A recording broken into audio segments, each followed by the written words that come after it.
unstoppable real estate investors. It's so good to join you again.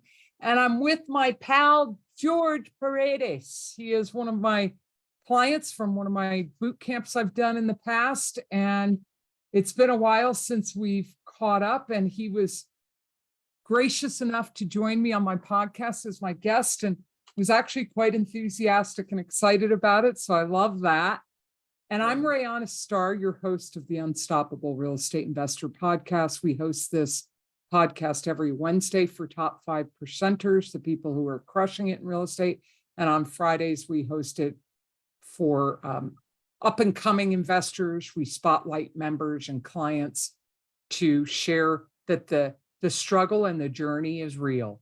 And so today, George and I are going to talk about his close calls. And before we do that, talking about what George did before he became a real estate investor, what his journey's been like, what his challenges have been like, his struggles, what he's been learning. And because one thing that's really unique about George is his attitude. His company is called Optimistically, and it's a perfect name for him and his business because he is the most cheerful, optimistic, friendly, happy guy you are ever going to meet. And so, George, welcome to the podcast. Well, thank you, Rayana. Thank you for inviting me and giving me this opportunity to be on the stage.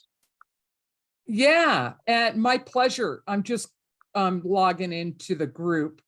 No problem. Pick it up on my phone so I can just talk to people who are joining us. Right. Where are we? I don't see us in here. Let me try again.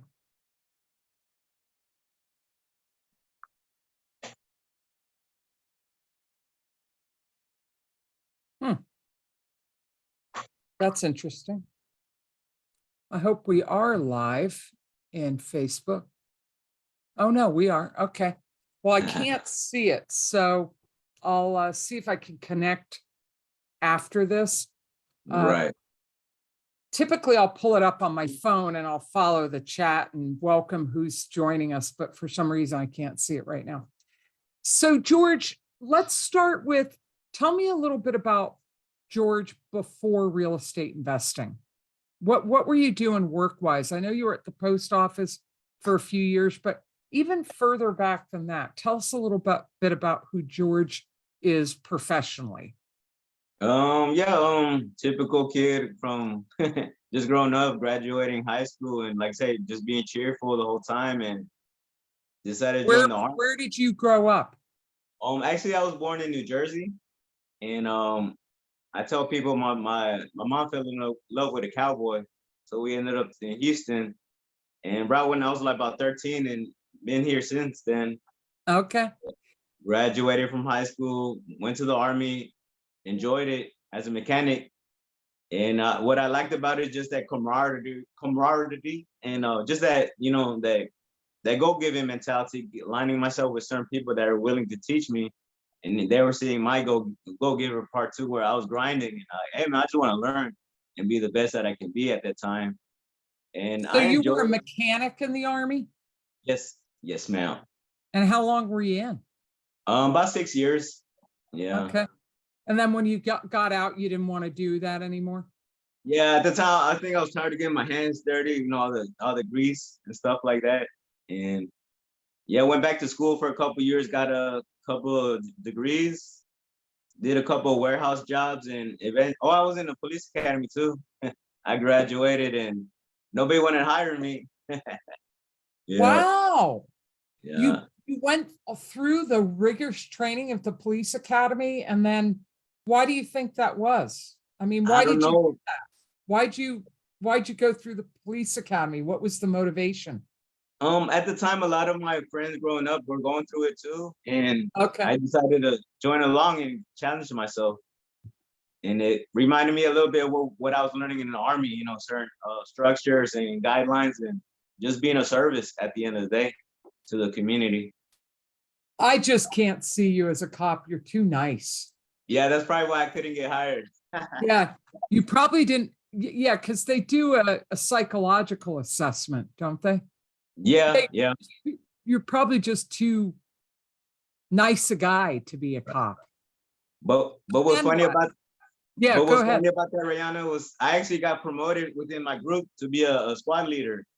So they looked upon me like, oh man, this guy's pretty good. But obviously, they probably the people during my hiring processes, during different interviews, I'm thinking they probably thought I was like that guy from 21 Jump Street, to where like, nah, he's gonna mess with the kids. Like, no, no, no. But Which one? The one that Johnny Depp played or the one that the Greco guy played? Johnny Depp, yeah, Okay. yeah. Yeah, we're showing our age now. Oh yeah, huh? But we still look good for our age. Yeah. So then after the whole police academy thing, then what? Is that when Then you were in the post office? yeah, that's when the post office was Okay. hiring, and it was pretty tough going in because I think just like in entrepreneurship, it's learning the ropes, and yeah, I enjoyed it. About 7 years, got turned to because when you first start, you get on part time, and so you earn your way into basically becoming a full time employee. And it was a good experience. It was just I felt I was missing something after 7 years because it was the Not, same what do you same think? routine. Just the same routine, not enough of a challenge, or? Yeah, like I'd be cheerful and everybody be kind of I don't know, I'm here doing daily grind, and I don't know, just the environment was kind of toxic in a way, to where I would just started reading books and knowing that I was meant for something more, and basically joined Fortune Builders one summer, I think July of 2021. Yeah, so And not very long ago. And what was it about real estate investing? What's the appeal there for you? the knowing that a lot of people that are successful in life have a majority of their money in real estate, and it is about Okay. helping people. And one example is I actually lost my home in 2003 through foreclosure. So that will be one of my goals to once I fully know what I'm doing, to help out somebody, which I'm currently trying to help somebody do that at this process and learning the ropes. Because I wish somebody was there for me to reach out to me to maybe possibly help me save my home at that time. So you've got, what's great about that is you're going to get to transmute your past pain. And Yes, now it's the motivator for you to help people in that situation. And when you're reaching out to them, you can really come from an authentic, yes. heartfelt space because you know what it's like. And do you use that? Do you tell them, hey man, I lost my house to a fort? Do you ever Yeah. have that conversation with anybody? Not yet. Currently, I am helping another investor because the homeowner only knows how to speak Spanish, so it's not only a challenge, but I'm enjoying it because I'm have to translate what I learned in English to terms in Spanish, and yeah, it's going all right, and just using my God-given abilities, growing up knowing Spanish, and now it's finally paying off. All And right, I like it.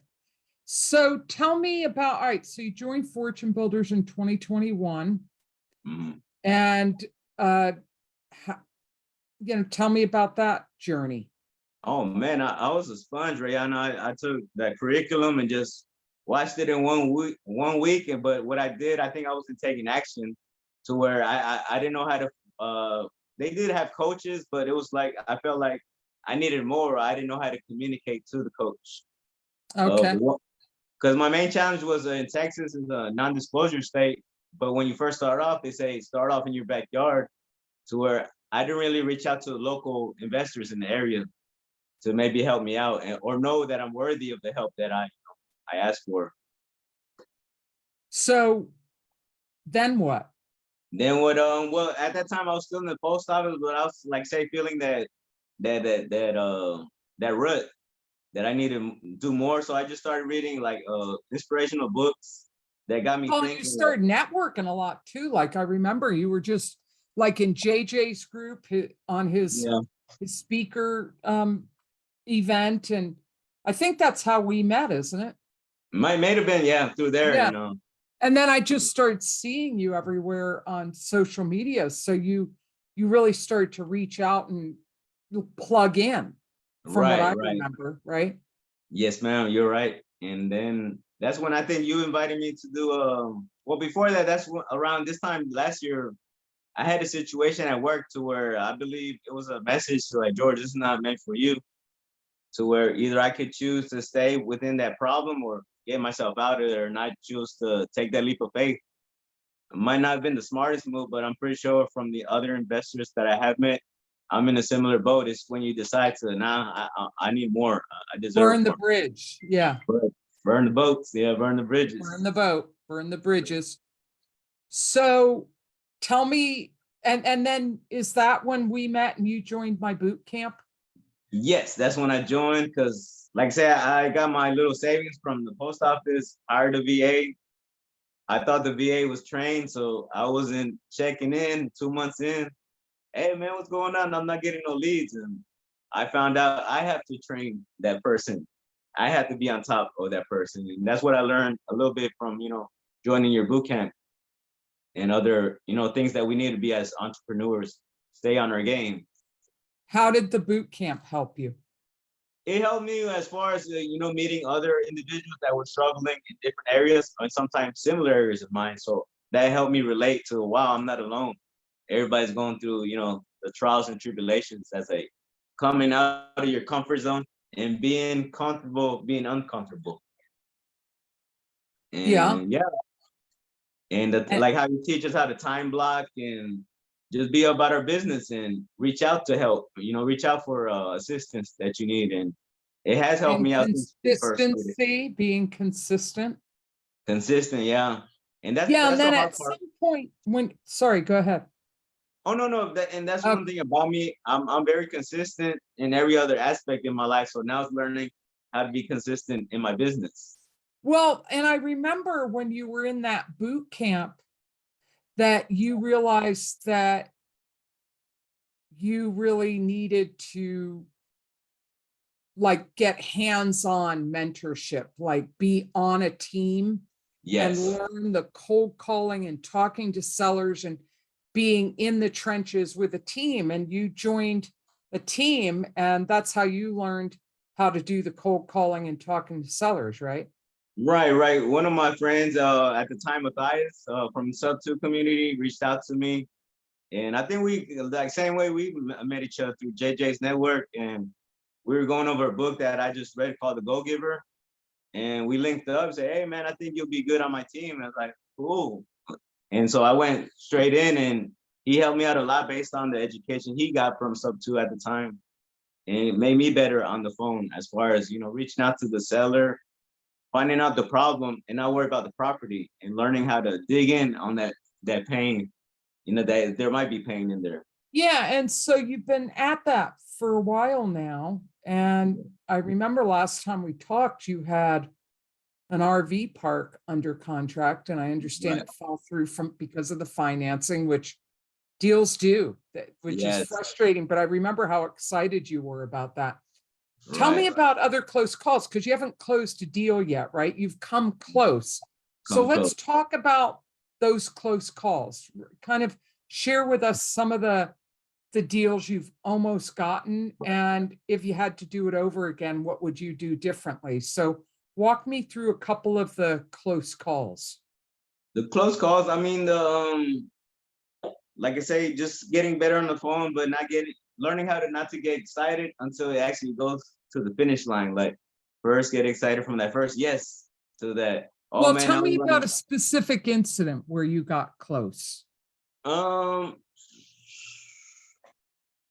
got close as far as not doing the numbers right to where I thought the numbers were right, but whenever I got to run the numbers with my underwriter, learning about the different numbers, it's not just the wholesale fee, it's holding costs, it's taxes. Yeah, there's all right. So yeah, so talk about what you learned from that. What are all the costs you've got to consider when you evaluate a deal? Evaluate the deal, like where the current market is at this time, if how much you're gonna get it at, because at the end of the day, we are investors, and the whole point is getting properties either at a deep discount, and just holding costs, taxes, how much of a rehab it's gonna be, And The if it's repair costs. the repair costs, yeah, and learning how to run those numbers through different systems that I did learn from Fortune Builders, but trying different ways to, What well, at the end other of the day, numbers? numbers, yeah. What other numbers? Just depending on what you're gonna do as an end strategy. Like if you're gonna rent it, what are the rent rates in the area, the principal, the insurance, the taxes, and What, but when you're evaluating a deal, let's say you're just evaluating a deal for a wholesale or a rehab, Mhm, the numbers are the same, you right, know, other than a wholesale fee is added to the deal. So here's the numbers mhm, that you need to consider. If you're a new investor, and let's just say you're not a Fortune Builder student, I have a lot of people that are Fortune Builder students in my group, and they teach you how to evaluate a deal. They have a very excellent education program. But if you don't have 25 grand to invest in their program, then Bigger Pockets is a great resource, and they have evaluation tools at Bigger Pockets. But the numbers don't change. A lot of people use the Mayo formula, maximum allowable offer. You take the ARV and you subtract the repair and you offer 70%. But there are other factors to add in there. You've got holding costs, so you've got to figure out what the hold time is. And then this number could vary depending on your market, but at Fortune Builders, they teach for every $10,000 in repairs, expect to have 1 week of rehab time. I would say with the supply chain slowed down because of the pandemic, it's really more like for every 5,000 in repair costs, plan on 1 week. So then you're adding that. So let's just say you've got 50K in repairs. So you're going to need to allow for 10 weeks plus whatever the days on market is. And that's averaging in most markets just a shy of a month. Now that might start to go up because we're going into the holiday season, but let's just say 30 days and then 10 weeks. So now we're at 4.5 months of holding costs. The holding costs, the utilities, the mortgage, whatever. Okay. right, So then there's the repair costs, mhm, but the financing costs and the closing costs also right, factored in there. And then you've also got to build a contingency into the deal. So what do I mean by that? A buffer. right, And some people base their deals on a percentage of ROI, but you also look at what's the dollar amount. And you really got to compare and contrast that because you're not spending percentages in real life. You're spending money. right, So on average, you're looking at building at minimum a 10% contingency budget. So whatever you're calculating at the deal, calculating 10% so that there's a buffer for the unexpected things. Because let's face it, it's a unicorn in real estate investing when you're rehabbing to have a rehab that goes super smoothly and you don't find any surprises. So for those of you who are new, holding costs, repair costs, closing costs, the financing costs, and then also building in a contingency, a buffer of 10 to 15% if you can. It just depends on the deal, what that percentage is going to be. So what happened walk us through what happened with the RV park. The RV park, I believe, Brianna, we probably locked it up too high, like a retail price, to where it was going to be too much money up front to a project that wasn't there yet. To where, like you said, it was too many uncertainties. So the numbers were off. You went in too high. Too high, yeah. To where I believe I still, go ahead. Oh, to where I believe I still had the rapport with the lady, to where I believe I'm come back to her now that I know more about the creative side. To where let's keep doing this deal, but can you give it to me at another way? Maybe a 5 to 10% down payment, and then the rest, let's do the work and, work it out to where you can get a comfortable monthly payments while we're doing the project and see what happens after that. Yeah, so what I would do if I were you, George, is go to the Fortune Builders website, because you have access, Right, and go into the Learning tab. right, And then if you haven't already done this, this would be really helpful for a deal like this where you would be buying it as a rental investment. Right. And watch the rental property curriculum. It's Okay. about 15 hours. gotcha. Because the way you evaluate a deal that you're going to buy and hold on to is very different Right, than, say, a wholesale or a rehab.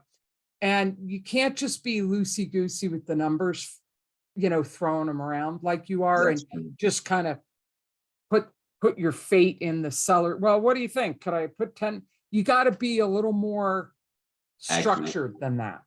That's And true.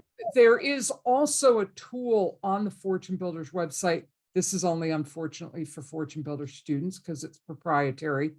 But there is a deal analyzer for rentals. Right, So watch that curriculum and then go through that deal analyzer for rentals, because there's a lot of numbers to consider, Right. like cap rate and cash on cash and operating expenses and all that. So there's a lot of things to consider when buying a rental. So I'm coaching a couple, and they have a couple of rentals they own in California that they're going to sell. And the first thing I noticed with one of them is they weren't getting enough rent. They were getting about half what they should have been getting. wow, They bought one place for like 450,000, and they were only making about 2,000 or 2,500 a month. Mhm. One of the things to look at, and I don't know if this would apply to your RV part, but there's just a really basic rule, like the Mayo formula is basic, but there's more things to factor into the numbers of a deal than just, ARV minus repairs offer 70%. I mean, there's more Right. things to factor in, but with rentals, typically what you want to do is get 1% of what you paid for the property. So if you pay 300,000 Mhm. and you're buying that house, let's just say it's a house, not an RV park, Right, you want to know that you can cash flow 3,000 a month on that. Not cash flow, but that you're going to get 3,000 a month in rent, because it's going to Right. more than cover the mortgage on that, and you'll have positive cash flow. Now, depending on interest rates, because interest rates, inflation, recession right now, but typically, so there's a little more learning to do, I would say, for you. So that's where I would go next, because you've already paid for that education. You don't need to Right. go pay for something else, but use some of the resources you already have. Are, Right. Have you checked out the rental property curriculum? I'd have to. It's been a while since I got in the Yeah, Fortune Builders curriculum. it doesn't hurt to because, and then also go into the deal analysis module in the core curriculum and just look for the lesson about analyzing a deal. I think it's about 30 minutes. Okay, thank you. Because, or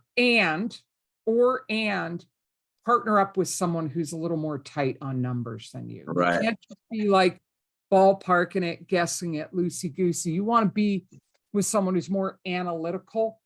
Right.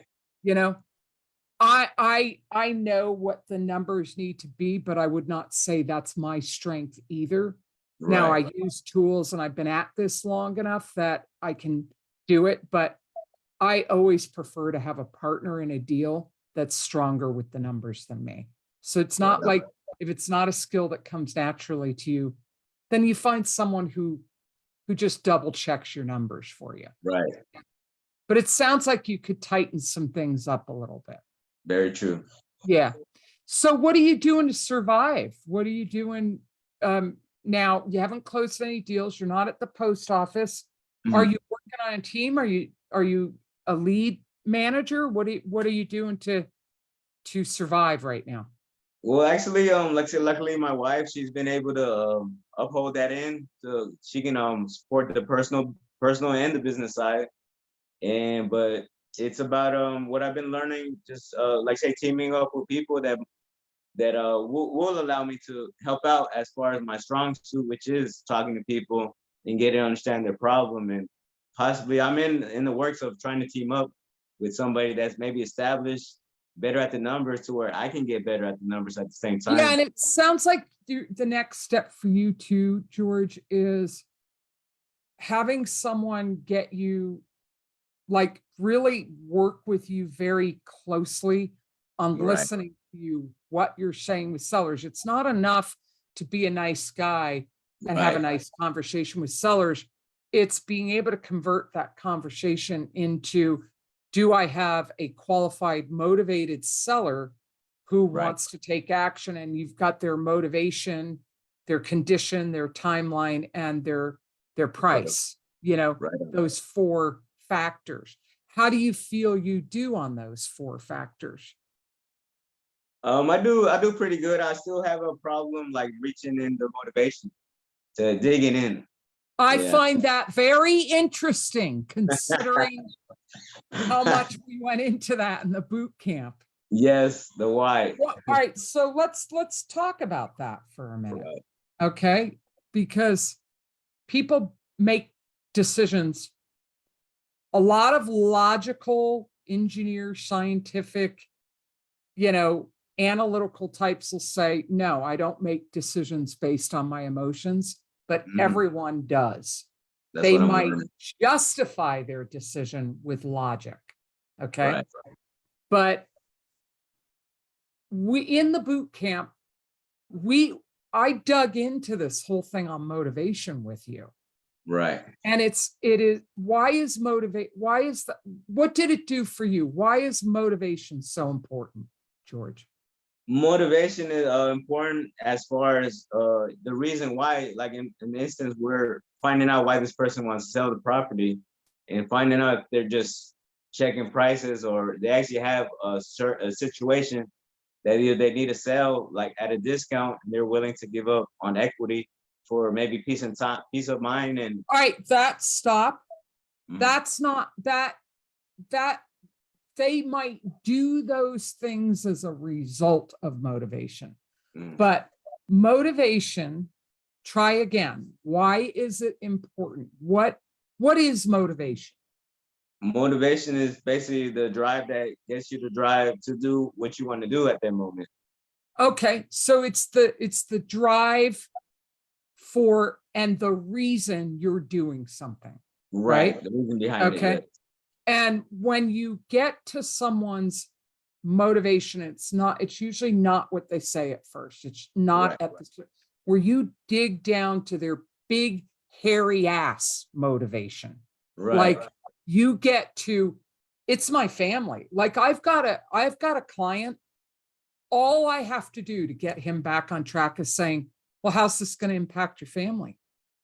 Right. And a switch flips. That's why coaches learn and dig in about your motivation, because we use it to coach you. Now, Right. this is the next step for you to improve in your seller calls, because you're not being nosy. Actually, people will appreciate it, because when you know motivation, you can manipulate the situation. Now, manipulate, we think that's a bad thing. It's Right. not. Manipulate means being able to manage something, manage an action, a person, an activity to get a certain result. So it's a neutral word, but we have a negative connotation to it. But motivation, you can manipulate people with their motivation for their own good. Now, Right. that can be done unethically, and a lot of salespeople do that. Mhm. But as a coach, I'm going to manipulate you with your motivation for you to achieve the goal that's important to you. Now, when Right. you're talking to a seller, it's one of the four things. You got to get motivation, time, condition, and price. You've got to. Right. And motivation drives everything else. It does, because if they aren't motivated, you're going to keep chasing after a lead and a person for months and you're going to clog up your pipeline with all these mediocre leads that aren't going anywhere. Right. That's And true. it's discouraging. Now that might feel safer but you're not getting deals closed. Right. And my guess is motivation and numbers is what you've got to work on right now. Would you Right. agree with that assessment, George? I can concur, Rihanna. Yeah, yeah. So why is it difficult for you to get the motivation of the seller? Do you feel like you're being too nosy or personal? What is it? I guess just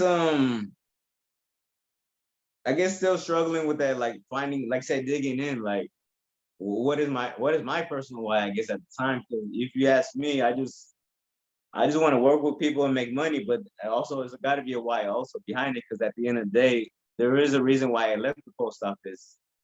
And I gotta have that good reason to be good at what I do and provide a certain amount for my family, so I can take that Okay, during and my right whole now life. you're not. Your wife's supporting you, Right. and you are a friendly, good guy, happy guy. And Right. you have been at it for what, about a year now, Right. and you haven't closed any deals. Mhm. And the main reason you haven't closed any deals is motivation, Yeah.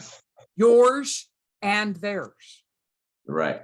Okay. So what is your motivation in this business? What's going to have you take your training to the next level, be more accountable, learn the next set of skills, Mhm. getting your numbers nailed, and being able to dig in with a seller? And we can talk about that in a minute. Right. Because, I mean, if you were working with Christian Mhm. Weatherspoon and Chris Steele at Real Estate Made Easy, there's a plug for you guys again. Mhm. You had access to Chris Steele, who is one of the best guys to get trained up on talking to sellers. That's I'm true. good too, but Chris is way better than me Right. and much more experienced than me. And so there is no reason at this point in your journey, George, Hmm. for that. So that's the next level of growth for you, is getting into the motivation. Now, what's the block, do you think? Is there just Um, something like about getting too personal or digging in, or what is it, do you think? Honestly, you did say both Christians have helped me during the journey, but Chris Steele actually opened my eyes to tell me, George, we see you, everything seems to be all right. And what I learned about myself, well, it could be a little personal, but I just realized that I am worthy of the help that people will give me, but I need to be more vocal and saying, hey, I'm weak at this, I'm weak at this. Would you be open to helping me? So I think I'm changing from being a people pleaser to actually, getting Yeah, and there's no shame in that. I mean, we're public right now. We're on a right, podcast that's live right now. So this takes a lot of courage what you're doing, but this is necessary for your growth, correct. because you're the guy, you're more comfortable helping people, Yes. but you're not making any money doing that, George. Right. You're True. not. So, and there's going to come a point where your wife's going to be like, dude, get off the couch, get off your ass, get out there and make some money. So the next level of skill, because if you can really master the skill of talking to sellers, you don't need any other skill, because you can go to someone else to do numbers for you. Right. But if you can get a deal, like a qualified, motivated seller, they're ready to go, and you can really master that skill, people are going to want you on your team. People are going to want to work with you. You don't have to be good at everything in this business. That's why it's a relationship business. You Right. partner up with people that are good at the things. You're good at talking to people. Now you've got to refine that skill and take it to the next level. You can't be superficial and nice. You've got to go in there and get a deeper connection with people. Right. All right. So one way, do you want to do you want me to give you a little, what would the next step be on this? Yeah. No, I'm not cracking the whip. I'm giving you some coaching. Right on. I appreciate that. You know what I'm like when I crack the whip, and I'm nowhere near that right now. Correct. So it's really, George, it's be over there in their world and really listening and asking, because I can get people, complete strangers, to tell me things they've never told anybody else in their life. I just have something about me that people will tell me their secrets. Right. Now, it's just, I think, because people sense I care and that I'm interested. Now, you're a caring, helpful, nice guy, but you've got to be willing to dig in and wallow in their pain with them a little bit. And I think that's where you need to grow and that's where you need to grow as a Latin American man. You got to put the pride down and ask for help. You're not the only one that does the help. So it's asking the seller, why would you be interested in selling your house? What would that do for you? It doesn't have to be personal. It's just like, I'm interested. If we were able to solve this problem for you, what would it do for you? Well, I would get out from under the house payment. Well, then what would that do? It's super easy. Well, then what would that do for you? Right. And it's just like taking plates off a stack. It's like, okay. And then if you had that freedom and that money, then what? And then what? And then what? And what's going to happen is that person's going to realize that you care. They're not thinking you're intruding. They're not going to be, if you're not interrogating, well, what's your motivation? Well, then what? Then what? It's more like, oh, really? Wow. Okay. So, and you're reframing a little bit. Oh, so if you were able to sell this house, it would relieve a lot of stress for you. Well, okay. And once you had that stress relieved, then what? Right. Where would you go from there? And ultimately, like this client I was telling you about, he schedules his business around his family, not the other way around. That's one reason why I enjoy working with him, because I like his values. Okay. So, I'll just ease off on it right there. There's some work to be done on motivation and numbers. Right. And I think, George, it's time to find another team for you, because you've been at this a while. You've been learning a lot. Everyone knows you. Everyone loves you. I want to see you succeed and thrive and get deals, but it isn't just about helping people. Like, you've got that down, where a lot of other people I'm coaching on, it's like, let go of your agenda to get the deal. And first, have it be about them. Right. But you've got to have it be about them with a purpose. With a purpose. You're not just on the phone shooting the shit. And it's not like you're talking to someone for 30 minutes or an hour and you still don't have their motivation. No, you should have their motivation in 5 minutes. Right. You want to be efficient, because it is a numbers game. So what do you think about this feedback that I'm giving you, George? Oh, I believe it's all true, Rihanna. It's true. It's just like it's taking that action and, like I say, not shooting the shit and getting down to, why are we having this conversation? How can I help you at the end of the day? If I can't help you, then at the end of the day, I'm wasting your time, and at the end, I'm wasting my time. And so just be more, value my time, basically, value myself. And be willing to go a little deeper with people is what I would say to you, George. That's true. In this conversation, but that's your next step of growth in the business and in your life, is go a little deeper. Like, well, tell me more, well, why is that important to you? Right. Well, if you had that, then what would that do for you? Okay. Right. And so I'll give you an example of my motivation. We've talked about this before. One of my motivations for working hard, for growing a business, for investing in real estate is, and for the current project that I'm working on, developing small, tiny house villages, is my mom. There, but for the grace of God, go I. My mom's 83. She's been a millionaire and gone bankrupt and worked hard. She's been a very successful real estate broker. Twice she went to the top of Mary Kay, driving around in the pink Cadillac, wearing the mink coats, and always been a very hard worker. But she was at the beginning of the baby boom era and always, had a husband or someone, but always had some fear around money and just really never learned how to manage it well. Right. She had a business, a small house cleaning business, and it was annihilated in the first few months of COVID. And she was never able to bounce back from that. She lost everything. Wow. Her whole life was annihilated in her early 80s. She now barely gets by on Social Security. I send her money, my brother sends her money, and she's living in a dinky little 1-bedroom apartment. And I think I don't want to end up like that, because her quality of life is affected, her freedom. And that's my mom, and I help her as much as I can. And so it's a move away from pain motivation. That's a lot of pain that I don't want in my future. And so it's a powerful motivator for me.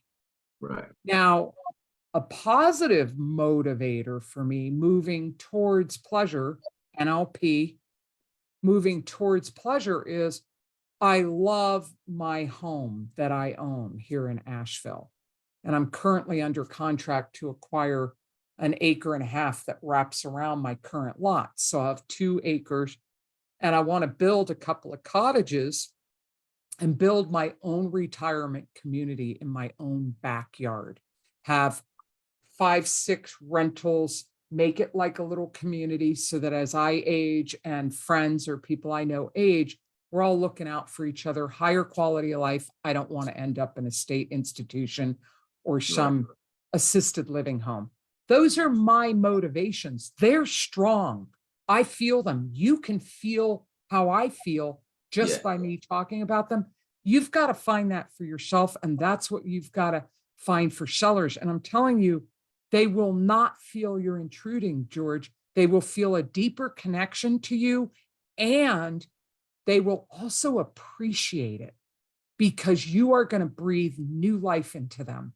You are going to ignite that motivation that helps them get off their ass and start moving forward in their life. Because when you're talking to sellers, they're stuck. The people you're talking to are stuck. There's a problem they can't solve or don't want to solve. So what do you think? What are your thoughts on what I just said? Oh, like you said yourself, I can feel your motivation based on what you're saying. And that's what I need to work on. Well, first I need to find it myself. We need to dig into that again with you. Probably, yeah. Yeah, and if you want to chat, we can schedule a call to just to figure out your motivation call. Okay, So you're not yeah, man, I like helping. Cool, dude. We need to make money, Exactly. At the end of the day, we've got the focus on other people and helping people down. Now, let's get a little more selfish. Let's get a little more focused on what's the next level of skills, figuring out motivation, getting better at your numbers. Correct. Because I want to see you close a deal soon. Me too. All right. And then maybe getting back on a team. Does that help? Do you notice a difference when you're working on a team versus by yourself? Yeah, and that's what I missed in my previous jobs, like at the post office and at the military, the army, just joining like-minded people that want me to learn, and I want to learn more, and they're willing to teach me. Yeah, and I think that's what I need. Like, I always used to that structure. So out here, it's different. Like, oh, there's no structure. I have to create the structure, which is growing pain, I guess. For every entrepreneur is going through. And that's what we coaches are for. So that's, Yeah. if you don't have the budget for the coaching, then, I know you're in the sub 2 community, just Mhm. plug in with a team and say, Right. hey, this is what I could offer. I could trade cold calling for you guys teaching me how to, really go to the next level in my seller calls. Right. That's a Very true. win-win for everybody. Very true. Well, George, let me ask you, what's your ultimate goal in real estate? Why are you in real estate? What do you really want to accomplish with it? That's a good question. I don't know, just help people out, and get better at the skills that like All you're right, talking that's about. very general and Yeah. safe. Okay, so yeah, we do need to schedule a call because if you don't have a goal, you don't know your motivation, you don't have any reason to Right. work at this, work hard. You need like, it's really my biggest goal. My goal is I don't want to grind away on the phone getting wholesales. I don't want to grind away and fight over the same bone 10 other dogs are fighting over. I want to go off and hunt for my own food. And Right. I realized that the ultimate solution is be the one who has the inventory. So the ultimate solution is be the one who builds affordable housing for people. So that's what I want to do is build tiny house villages for people who, working class. Okay. So that's my ultimate goal. And to do several of them where I'm making more money in retirement than I ever did working. Okay. That's my goal. That's my that's my goal. But my motivation is I don't want to be like my mom, and I want to create my own retirement community in my own backyard. So we got to get you there, George. Correct. So just hit me up, DM me or text me and let me know if you want to take me up on that offer, a gift. We'll just spend about an hour together and I'll help you with getting some goals, a plan together and your motivation. And then we'll lay out a plan. Like, what do you need to do to get things moving? What do you think? Right. That sounds good, Rayan. I appreciate that. Okay. Yeah. So I have one last question for you, and then I got to jump on a coaching call. What's your rooftop message? If you were to jump up on a rooftop and people were gathering around to hear what the crazy man on the rooftop has to say, what advice would you give other investors knowing what you know now? Just like what I'm trying to learn, find out your goal, find out your why, and go kill it. I mean, the world is your oyster. You're out here, it's tough. It's tough being out here in an uncomfortable zone, but it's way better than being comfortable and being stuck at that certain level where you can be out here. You can do whatever out here, but it comes down to us, our why, and just get it. And if you want to work with people, don't be afraid to ask for that help and be I vulnerable. love it. Love it. Love it. And, George, I want to just acknowledge you for the courage it took to come on this podcast today. And I'm really happy to reconnect with you. And I just adore you. And I do. And so does everyone that knows you, and your business, your company is Optimistically Homes. Yeah. Optimistically LLC. That's it. Yeah. No. Optimistically LLC. So guys, if you have a team and you need a cold caller, or you feel like you resonate with George and you'd like to connect with him, that you're the other half to the half he has, and you really want to, support George in his journey, please reach out to him in the comments, tag him so it comes up and he can go into the comments and connect. Let's help each other out. So if you guys can help George, or you think George can help you, let's connect. And I appreciate you taking the time to meet with me, George. And I appreciate everybody else who has joined us. I did not have the live up on my phone today, so I'll get in there and respond to comments. I appreciate everybody. Go ahead and get out there, take action, no excuses, just results. Go close your next deal. I'm Rayanna Starr. Bye, everybody.